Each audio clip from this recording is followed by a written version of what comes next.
Aviva la Llama, el podcast de Javier Eduardo.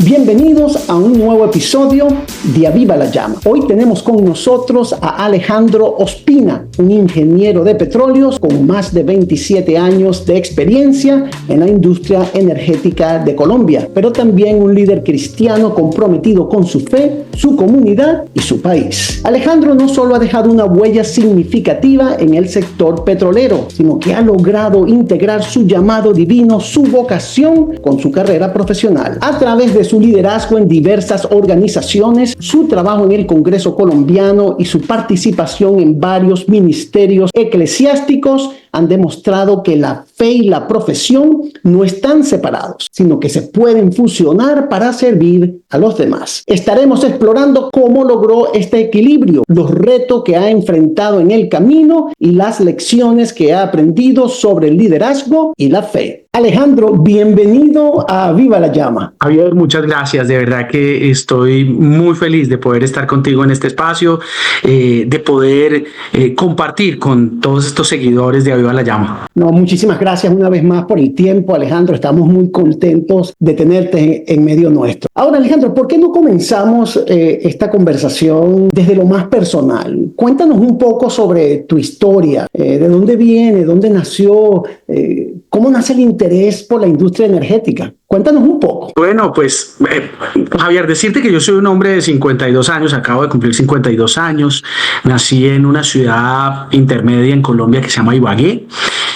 Soy el séptimo hijo de una familia de 7 y crecí allí en Ibagué con la expectativa de ser, digamos, una persona normal, o sea, no nada extraordinario.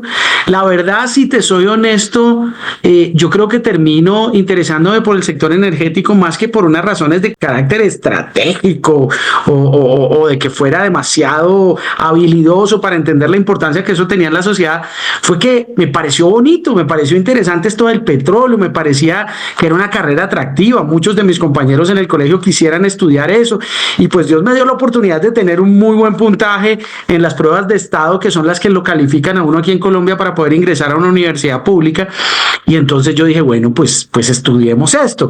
Claro, me apasionaba esto de los taladros, los overoles, los cascos, la complejidad, digamos, de toda esta industria, pero realmente no tenía una referencia muy cercana, un familiar o un amigo que trabajara en esto. No, me parecía simplemente atractivo. Hoy, pues digamos, pasados tantos años, pues veo la mano de Dios, la verdad, Javier. Yo creo que Él era el que estaba teniendo control de mi vida y aún en muchos otros eventos posteriores me di cuenta que yo equivocado, tomé unas decisiones pensando en algo que era bueno, pero Él estaba pensando en algo que era superior y pues de verdad, por eso es que siempre tengo que darle a Él toda la gloria. Qué impresionante, ¿verdad? Cómo en la vida, Alejandro, como tú describes, son estas pequeñas cosas que uno piensa que son importantes, pero Dios tiene un plan mucho mayor del que nosotros nos podemos imaginar. Gracias por compartir esa historia de cómo llegaste y lo que eso significa y de dónde vienes. Alejandro, tu carrera profesional en la industria petrolera es impresionante, pero también sabemos que tu fe cristiana ha sido fundamental en tu vida. Tú hablabas de cómo Dios tenía otros planes. ¿Cómo descubriste que tu vocación, ese propósito divino, no solo tenía que ver con la ingeniería y los hidrocarburos, sino que era un llamado divino para servir en diferentes áreas? Pues fíjate que otra vez yo veo la mano de Dios participando. Yo conozco de Jesús cuando tenía 9 años. Cuando tenía 9 años alguien vino a nuestra casa y a toda nuestra familia nos habló de 4 llaves de la vida espiritual y para mí en la mente de un niño de 9 años fue como tan clara la palabra, el mensaje de la salvación, que yo hice mi oración de entrega y desde ese mismo momento he tenido seguridad de salvación, he tenido el convencimiento de que Cristo murió en la cruz por mí y que eso me asegura mi eternidad. Ahora, empecé a caminar en la vida cristiana, a descubrir algo que pasó mucho tiempo para entender de verdad que fue el señorío de Dios en mi vida y ya no solamente ser llevado, digamos, por su dirección soberana pero inconsciente, sino más procurando entender su revelación y conectarme con ellos. Pero yo veo eventos. En el colegio, por ejemplo, yo participé en el gobierno estudiantil, fui presidente del consejo estudiantil y cosas de esas, pero pues yo no tenía de verdad una alineación con un partido político, cosas de esas, sino que en mi corazón había algo que me motivaba a hacer eso, a servir, a participar. Yo viajo a otra ciudad a estudiar mi universidad.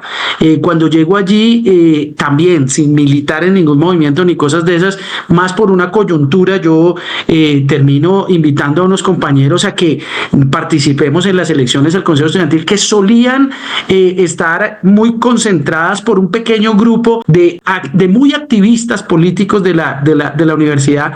Pero yo dije, no, ellos toman decisiones que nos afectan a la mayoría y nosotros vamos ahí. Entonces, hagamos algo distinto, y logramos hacerlo y terminé siendo presidente del Consejo Estudiantil y cosas, pero digamos que eran cosas que yo no entendía de verdad el por qué las hacía. Me parecían interesantes, pero no entendía mucho de eso. Yo me gradué de la universidad, además con una expectativa bien interesante. Yo quería ser un pastor, porque desde el modelo de liderazgo que primaba en los años 80, 90 en la iglesia cristiana, por lo menos en mi país, había una lectura de que si uno tenía unas habilidades y un llamado, una inclinación hacia ejercer el liderazgo, esa capacidad de influir sobre otros, pues el único espacio que había para ejercerlo era la iglesia, y era o ser líder de alabanza, o ser líder de algún ministerio eclesiástico, o ser pastor. Entonces pues yo dije, no, yo quiero ser pastor. Ahora veo también como una bendición, Dios nos siembra a mi familia y a mí en una iglesia cuya visión, aunque todavía estaba arraigada en ese paradigma del que hablo, ya Dios había empezado a hablar y les había dicho, mire, hay que alcanzar a las personas universitarias y profesionales de Colombia, porque esas personas no están siendo alcanzadas con el evangelio, por una visión también muy asistencialista, muy social, que había primado en el evangelismo aquí en Colombia. En razón a eso yo digo, venga, yo tengo que ir a la universidad, esta carrera me parece chévere, pero esto yo lo hago es para prepararme mejor para ser un pastor. Luego, cuando yo me graduó como ingeniero de petróleos, yo, lejos de estar pensando en desarrollar una carrera como profesional de la industria de los hidrocarburos, sino que yo lo que estaba pensando era, bueno, mi iglesia me va a contratar y yo me voy a dedicar a ser un pastor de tiempo completo. De hecho, así me caso. Ya van a ser 26 años, hace como 28, conozco a mi esposa, empiezo a tener, digamos, la firme certeza de que sería mi esposa, y hace 25 o algo más nos casamos. Pero también, digamos, el comienzo de esa historia fue vamos a ser pastores, o sea, tenemos que estar conscientes de que te estás casando con alguien que tiene un llamado a eso, y en esa perspectiva nosotros seguimos transcurriendo la vida. Yo decido estudiar un posgrado, hice un semestre de matemática aplicada a la ingeniería que me apasionaba, me gustaba, pero yo dije, no, esto no me sirve a mí para la iglesia. Entonces decidí hacer una especialización en alta gerencia, diciendo, bueno, por lo menos lo administrativo me ayudará mientras se da la contratación anhelada. Hoy miro con el retrovisor y veo cómo Dios evitó al máximo que yo cometiera ese error y que mi iglesia lo cometiera, ¿no? Porque ellos de verdad quisieron, pero no se materializaron las cosas. Y entonces esto corría por allá el año 2004, en el que Dios me trae. Yo fui a estudiar a otra ciudad pequeña. Yo les dije que nací en Ibagué, fui a estudiar a Neiva, y ahora me traslado a Bogotá, la capital de Colombia, porque participo en un proceso de selección para el Ministerio de Minas y Energía. Y la verdad, yo acepto este trabajo pensando en que ahora voy a estar más cerca de los tomadores de decisión de mi iglesia y que más rápidamente me van a contratar para ser pastor. Por eso me vine para Bogotá, nunca pensando lo que Dios tenía preparado. Pero estando acá, yo entro en un poco de cuestionamiento y digo, Dios, pero no entiendo. Yo tengo un fuego enorme en mi corazón para servirte, pero ¿qué es lo que pasa? Que no se dan las cosas para que se materialice, digamos, este tema de ser pastor. Y yo siento que Dios me habla de manera audible y me dice, ¿y a ti quién te dijo que yo quiero que seas un pastor? Yo digo, Señor, pero te quiero entregar mi vida, o sea, me estoy dedicando a ti. Me dijo, no me tratas de impresionar.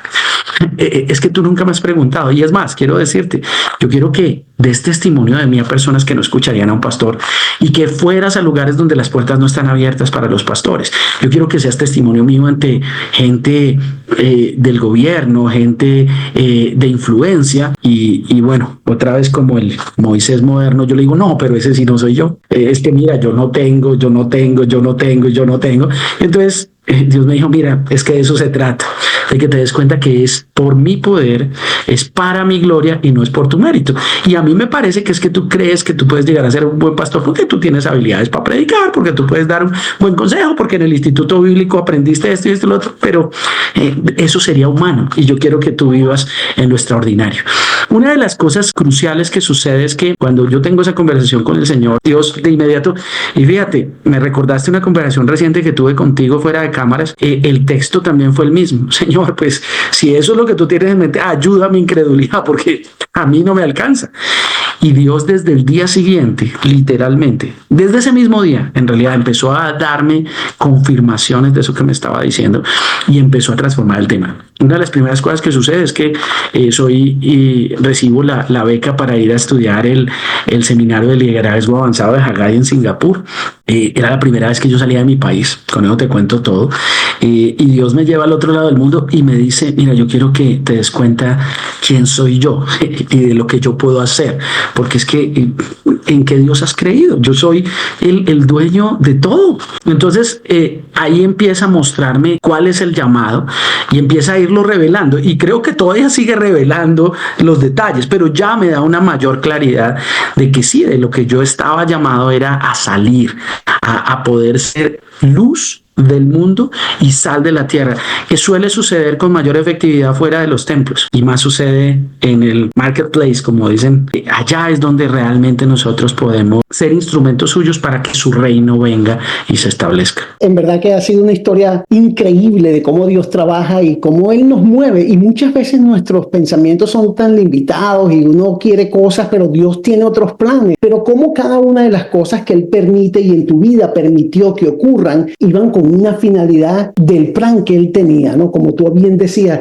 Él evitó que esto ocurriera o permitió que esto otro avanzara, y es increíble. Yo creo que esto demuestra cómo has podido lograr integrar tu fe cristiana en un trabajo donde todos diríamos que es un campo extremadamente técnico y quizás alejado de la espiritualidad, como es la industria petrolera, pero fíjate cómo ese deseo de servir y ese llamado que Dios ha puesto en tu vida ha sido crucial para tú poder no solamente cumplir con lo que Dios te había dicho, sino cómo pudiste entrelazar aquello para lo cual Él te preparó profesionalmente y esa vocación, ese llamado que Dios te ha dado. Solo para cerrar esta primera parte de la entrevista, quiero hacerte esta pregunta, Alejandro. ¿Existen principios cristianos que aplicas en tu vida profesional y en tu liderazgo? Especialmente aquí, ahorita que estás hablando de UTPEC. Sí, por supuesto. Lo que yo he venido a encontrar como la gran revelación es que todo, absolutamente todo sobre la creación